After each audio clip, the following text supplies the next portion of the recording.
विष्णुपत्नी जगन्मातः विष्णुवक्षस्थलस्थिते पद्मासने पद्महस्ते पद्मावती नमोस्तुते।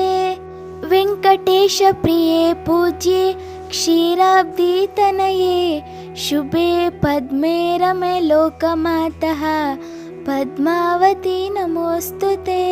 कल्याणी कमले कान्ते कल्याणपुरनायिके कारुण्यकल्पालतिके पद्मावती नमोस्तुते।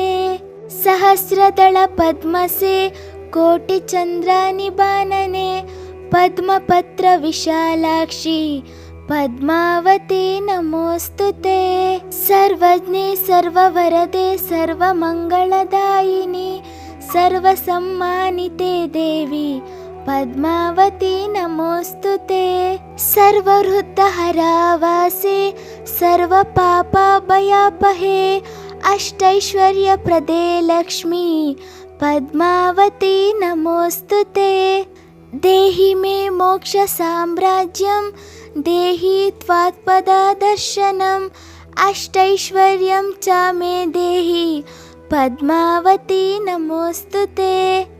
नक्रश्रवणनक्षत्रे कृतोद्वाह महोत्सवे कृपया पाहि नः पद्मे त्वाद्भक्तिभरितान् रमे। इन्दिरे हेमवर्णभे त्वं वन्दे परमात्मिकं भवसागरमग्नं मा रक्षां रक्षां महेश्वरी। कल्याणपुरवासिनै नारायणै श्रियै नमः ಶ್ರುತಿಸ್ತುತಿಪ್ರಗಿತಾಯೈ ದೇವಾದೇಯೈ ಚ ಮಂಗಳಂ.